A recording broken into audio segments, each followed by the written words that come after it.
Welcome to the Dairy News and Views podcast, a production of the Iowa State University Extension and Outreach Dairy Team. Our podcast covers current educational, research, and industry tools available for your operation to manage healthy cows and calves while producing the highest quality dairy products. Thanks for joining us today on Dairy News and Views from the ISU Dairy Team. I'm Fred Hall, Northwest Iowa Dairy Specialist, and I'm here with Jen Bentley, the Northeast Iowa Dairy Specialist, as we discuss today's topic. Welcome back to the podcast, Jen. Thanks, Fred, and pleasure to be here. The sun is shining here, and I know that's one of Larry's ways of boosting our serotonin levels, so I think it's a great intro to our topic today.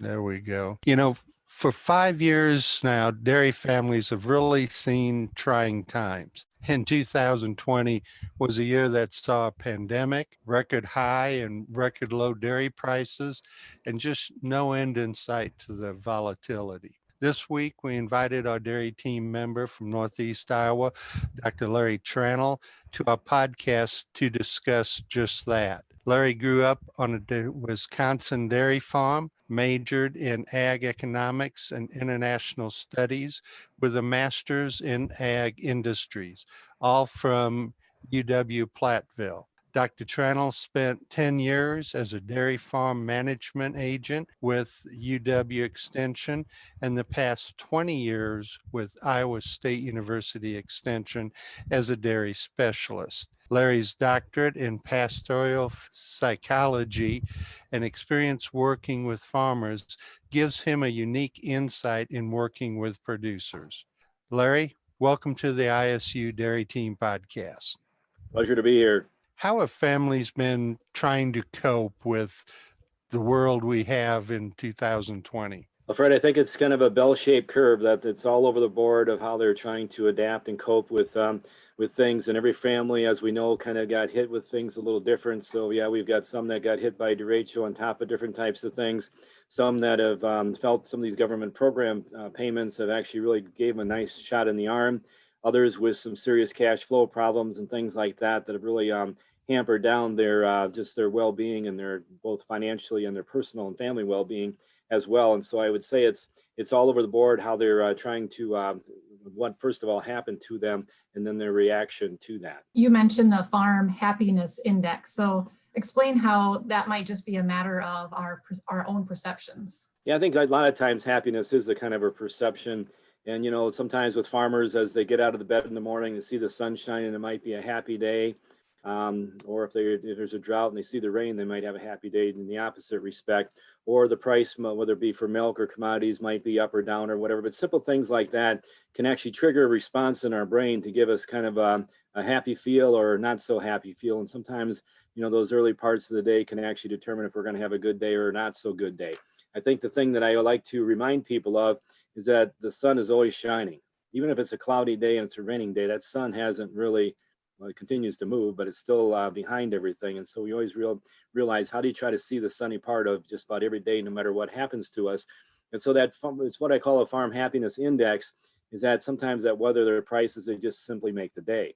But the important part, I think, for that is not just for ourselves, for us to try to reorientate our emotions on a more positive scale, but what we do and how we react, it also affects others. And that's a process called transference that is so easy for us to transfer, whether it be a positive emotion or a negative emotion, onto a spouse or to our kids. And so it kind of impacts their day and their life as well. And so I think the important part about that is sometimes happiness is a matter of perception, both within ourselves, but also that transference that we can actually make it a happiness, not just a perception, but a reality for other people as well. This month, you presented at our monthly dairy webinar series, and you talked about the human function curve.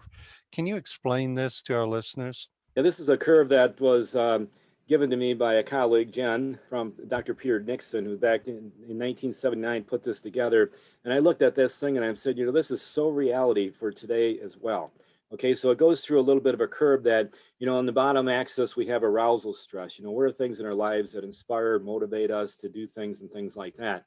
And on the upward axis, we have this thing called performance.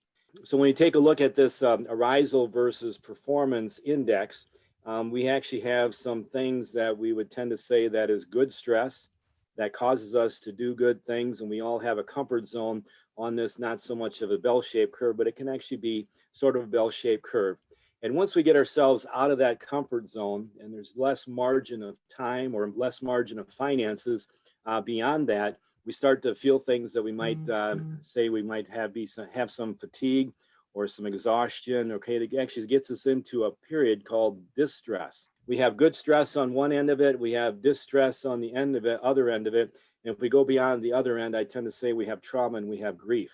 Okay, so it's that distressful time period that I think is the important part for us to realize, that during that time frame is that our human functioning, our performance is not near as good as it is when we're in the healthy part of the thing. So all our lives have tension, no doubt. And so the early part in that good stress, we have this tension, which is kind of an act of stretching ourselves to do more, to grow more, to be more. But once we get beyond that comfort zone and we continue to put more and more tension into our lives, it actually starts to become straining, okay, to the point where it could actually break, or we have some breakage, which could actually have a breakdown. Okay, so then we get into that a more serious stage of grief and trauma and things like that. But I think that's kind of the essence of the human function curve, is that there is a good spot that we need some stress in our lives for that, and we get motivated or aroused by certain types of things, and it actually increases our human performance. But beyond that, the distress can cause a lot of ill health effects with us as well, and cause us to damage not just our brain, but our physical health as well. And people just tend not to live as long when they're exposed to a lot of distress in their lives chronically over a period of time. Larry, help me understand what you mean by market reality, market stress, market grief. I think those are some concepts that just really help people understand. And we're always going to have this thing with the markets. Okay, so we realize that the markets are uncertain, and we have a lot of producers, I would tend to say, that just in a sense, they kind of beat themselves to death trying to completely understand the markets. Okay, and then we realize it's good farm management practice, but if it's taken way too far, I mean, it can really kind of bear down on our mental capacity as well. So we realize that there's a lot of market forces out there. There's a lot of market opportunities. It's a very complex set of, whether it be economic, political, cultural, other types of situations that impact these markets and they impact our farm incomes. But the reality of the market is that the future is uncertain. And if any of us knew what that next market move is going to be, we all wouldn't be sitting here. We'd be some really pretty rich people. And that's why it's so uncertain. So then we get into the stress of it. Is what I call the stress is kind of extended periods of time where we have low product prices or high input costs, and we have these negative margins or negative cash flow. So we have this market stress, which can also move into some very big distress for us. But it gets to a point where if it gets too bad, it actually moves into what I call a market grief. And that's our reaction to when we start losing something. Okay, we might lose the profit for the year. We might lose a way of life. We might actually lose someone that we loved and cherished or whatever, just because with the markets, we take a look at their finances, cash flow.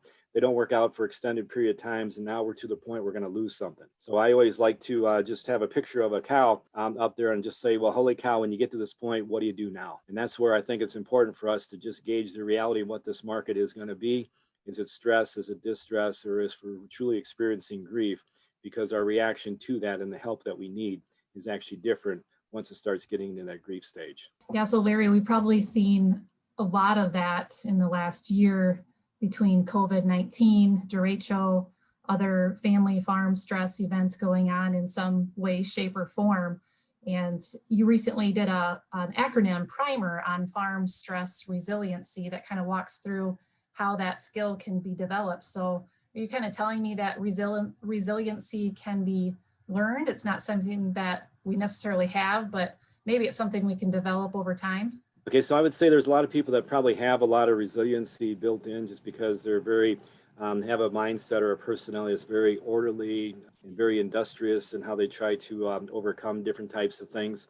And they have a lot of gumption to try to do that. So I think it's not just a learned skill, but it can definitely be a learned skill because I know I've learned a lot of resiliency in my own life. The primer stands for, the P is for perception because we have thoughts under stress. The R is for the reality, for us to understand our environment under the stress. The I stands for identify because we all have these emotions that need to be dealt with. The M stands for management. So how do you manage or mitigate the stress levels to stay positive about it?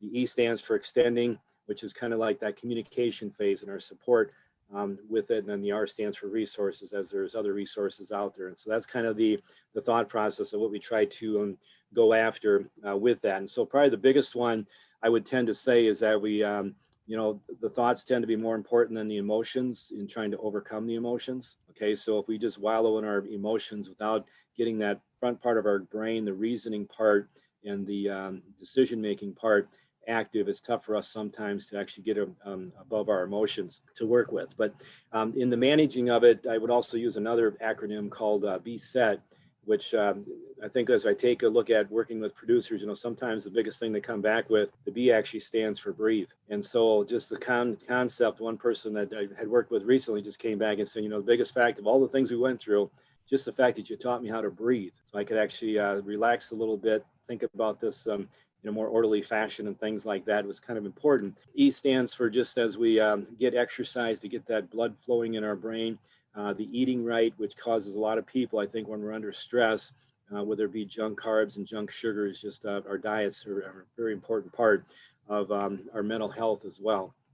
And then how do you sometimes you trade the stress for something? So the S stands for sublime. And that word is just something, trading the stress for something else, because when we're under stress, especially farm stress, it's easy for us to worry day in and day out. Through the night, we don't get sleep. So I tend to challenge people, worry about this from 6 o'clock in the morning till 10 o'clock in the morning, but then get your mind off it, do something else, try to even do something fun if at all possible, but just get your mind off it and try to trade that pain for something else. When we take a look at just the extension and just, being able to talk things through with other people, I just think there's a lot of ways that we can try to work through this, but there's a lot of what I call mindfulness that we can really, really work with, I think, as we try to help people through that stress. But that's kind of what that primer is all about. Tell us about your serotonin picture. I have things in mind for myself, like a full stringer of crappie out on the lake. What does yours look like? Okay, so I think before I share what mine would look like, I think one of the things for us to important is that this is kind of like the happiness hormone, and it's kind of a neurotransmitter of feelings of happiness, goodwill, well-being, and things like that. So there's a lot of circuitry in our brain, and this is one of the hormones that gets exhibited, okay? And so the more we can exhibit our serotonin or trick our brains to release serotonin, the better we're going to feel. So in fact, we can actually trick our brains. And so if I would ask people just to put a pencil between your teeth to simulate a smile, we will trick your brain to actually release more serotonin. Exercise will do the same way, movement, different types of things. So if I look at my picture of serotonin, I encourage people to actually put their picture of serotonin together, because once I started putting mine together, I said, well, what else is there? What can I add?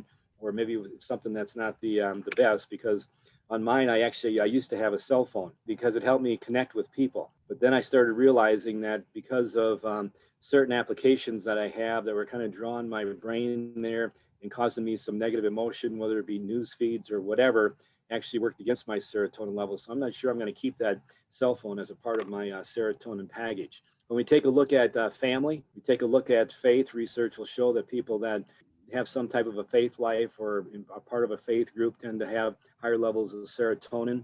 When people take a look at exercise, athletics is one that I really tend to like. So roughing basketball, playing basketball, even at my young age, I still do that. When you take a look at getting out in nature, so a lot of my pictures have cows out on grass. Okay, so I really appreciate just that pastoral setting. Okay, and maybe that pastoral setting is now changed to a deer hunting type setting where I love sitting out in tree stands or just out in nature, even if it's 30 degrees or 25 degrees or whatever.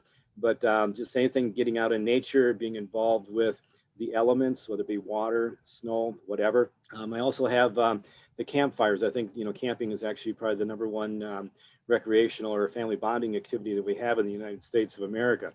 Okay, so when you take a look at just the ability to talk to the family, bond as a family, I love having motorcycles, or even if it doesn't have a motor, pedal bikes and things like that. So when we're moving, the natural face in our air in our face and things like that, okay, increase our serotonin levels. Okay, just a nice little brisk walk can actually increase that as well. Social support with friends, John mentioned just the sunshine and things like that. And so I think there's just a lot of things that people have that they can really kind of focus when they're not feeling so good. Let's look at our serotonin picture and figure out where are ways that we can actually get more serotonin into our lives. Yeah, that's a good description, Larry. And I've started building my own serotonin picture as well. And I actually change it from season to season too, coming into winter time, and it starts to get dark early, and you wake up and it's dark. So your days are getting longer. And so I try to find more pictures that provide more, outdoor activities. What did I do in the summertime that kind of boosted my serotonin? So just like to change it throughout the seasons too. So I think that helps. Can you describe what causes the serotonin deficiency? Yeah, so when you take a look at, trying to build it, we realize that some people are deficient in serotonin as well. And so the same things that kind of build it, lack thereof, might be the same things that actually cause the deficiency. Prolonged periods of stress, we realize releases a lot of cortisol, sometimes adrenaline in the brain, and we're kind of a fast-paced society and things like that. So that kind of counteracts the serotonin. When we take a look at poor diet is just huge. Okay, so serotonin is actually built off proteins. So we need not just the proteins and the minerals, but we also need vitamins and things like that. And one of the biggest things that I really try to work with farmers on, especially, is toxic substances, and especially pesticides. Okay, so we can talk about drugs and alcohol and things like that, but pesticides are another big one that not decreases serotonin, but actually can damage the nerves. Okay, so I like to say that as easy as sweat leaves your body through the pores, if you're in contact with pesticides, those pores are very open for pesticides to actually infiltrate you into your pores, into your bloodstream, in the same way with inhalation exposure. Okay, so as easy as we breathe in and breathe out, if there's pesticides in the atmosphere, we can be breathing those in. And I really worry about this, especially with kids around farms and around pesticides and things like that.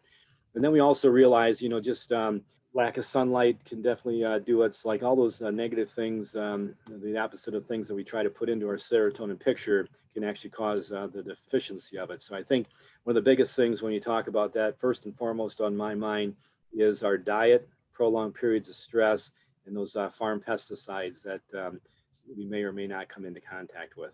Larry, in the webinar, you talked about grief and you shared your good grief recipe. What does that entail?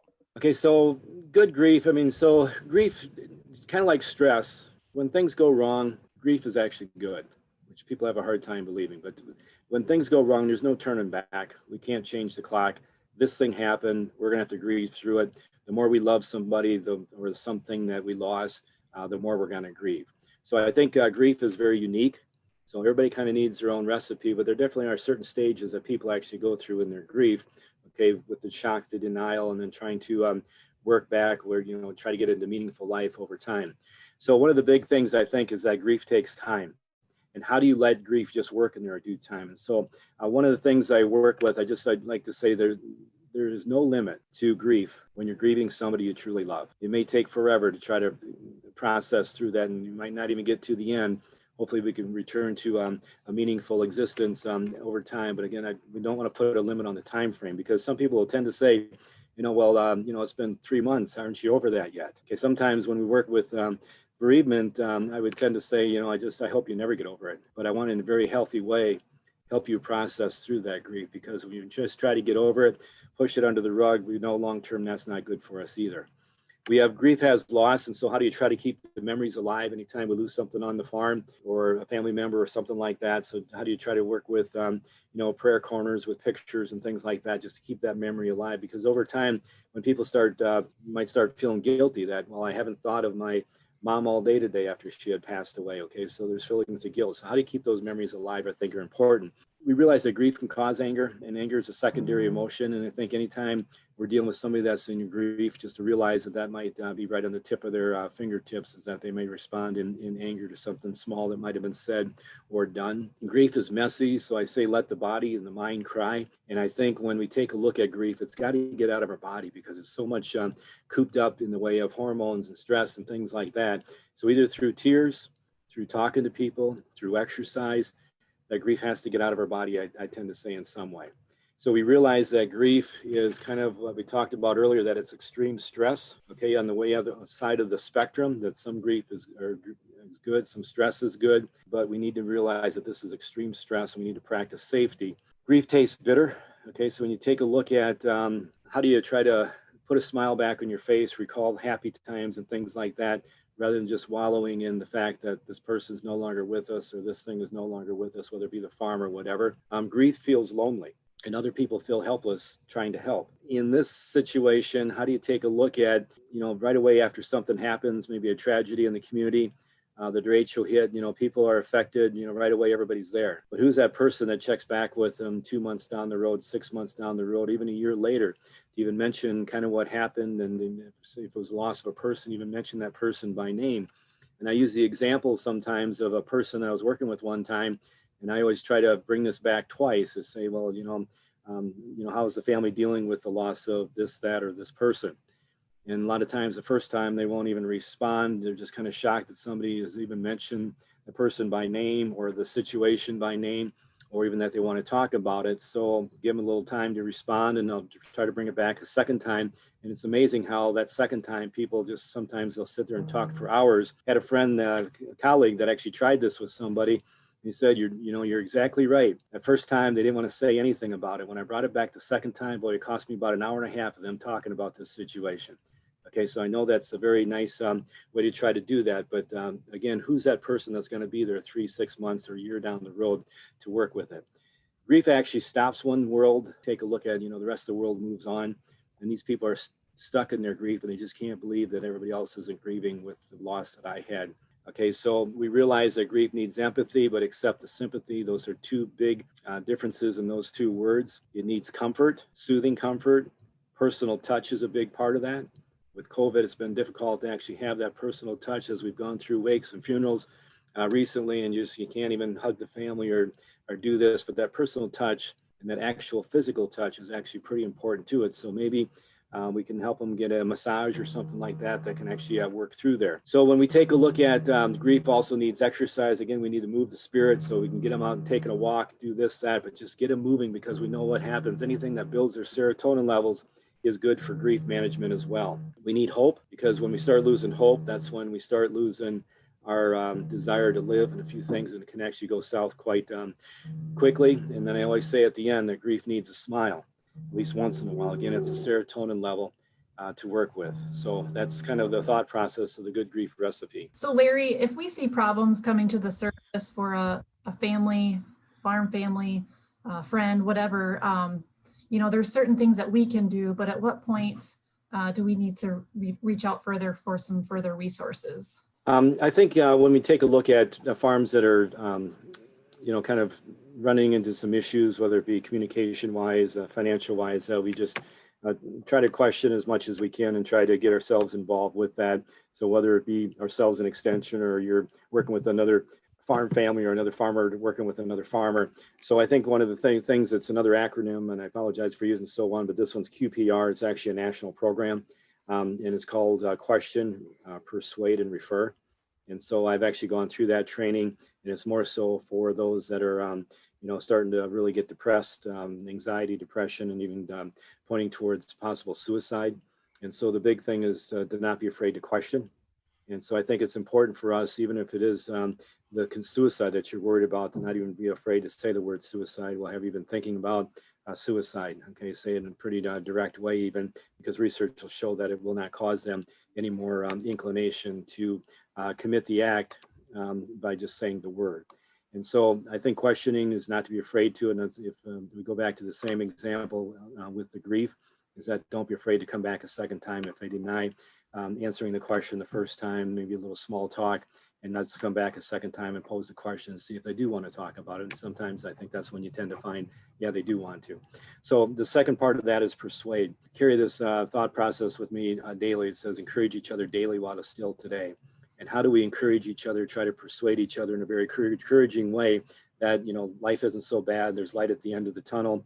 There's a lot of different small things that we can actually use that I tend to say are kind of some mindset tactics that I use in working with people that might not be feeling so well, or kind of questioning their the status in life. And so the last one is actually to refer. Even though I have a doctorate in psychology, and I have done a lot of personal counseling, family, friends, church members, and things like that. But once it gets to a certain point where you realize that this person needs some pretty serious help, okay, I am very quick to actually refer them to a mental health professional. Realize that a lot of people are actually better helped by family, friends, people in the community that they know and respect. Okay, but certain points in time when it gets into some dire straits, by all means, that Farmer Hotline, the Iowa Concern Hotline, things like that, and other mental health professionals that can really, there's a National Suicide Prevention Hotline as well, but anything we can do, and a lot of these are operated 24/7, but anything we can do to actually refer them on to the next step. And, when people get under so much stress, I tend to say, just make sure that they realize that they need help. And when they get to a certain point where it's beyond distress and it really starts getting into their grieving and they're just lost of hopelessness, it's not only I'll try to find them help, I'll try to take them to the help that they need. Okay, so we realize there's a lot of different stages of people that are needing help. But again, that QPR, question, persuade, and refer, I think is just an important piece just to keep in our minds what we should do when we kind of get into a situation like that. Thanks for all the great information here today, Larry. And as we conclude, any last reflections from dairy producers you've talked to that may help other producers out there? Yeah, I think there's a lot of people that are still, pretty optimistic about the dairy industry. I know sometimes you get in these discussions of big versus small, get bigger, get out. And I don't really subscribe to any of those, even though I realize the industry has changed a lot more in the last 2 years than I ever thought would change in the next 10. But there definitely are some changes. And I think so some of the things is just how do you stay pretty optimistic, but also realistic. And if we do have problems, I know a word, Fred, you always like to mention is that word deny. Let's not deny that we have a problem, but let's continue to try to move forward in a very, because there's a lot of what I call chaos and difficulty on anybody's farm. Realize we're not alone. And how do we work ourselves through all the chaos and difficulty in the best fashion that we can. And I think, Fred, probably the last thing I guess I wouldn't mind mentioning is just when you take a look at, and Jen as well, take a look at, how farmers react to all this stuff. And I think one of the things that I'm really starting to try to understand is that I'm really picking out that there's a lot of farm personalities. Okay, we all have this different personality, temperament, and we're reacting to this stuff a lot different. And we also have a different knowledge or a base or just how we handle our emotions. Okay, so I think both personality and emotion, and those two really play together to, I would say, well or not so well, depending on the issue. But as we take a look at just that whole concept of farm stress, what's going on out there, that is sometimes I think just a better understanding of our own personalities, other people's personalities, and our ability to manage emotions is a big part of that picture. I do want to note that the webinar you presented this week will be posted on our Extension Dairy Team website, and we'll include the link with this podcast for those listeners who want to see it again and gain a more in-depth perception of the information. Thanks for being with us on this podcast today. You're welcome. Thanks for asking. Thanks for joining us today, and we look forward to visiting with you on the next Dairy News and Views from ISU. This institution is an equal opportunity provider. For the full non-discrimination statement or combination inquiries, go to www.extension.iastate.edu/diversity/EXT.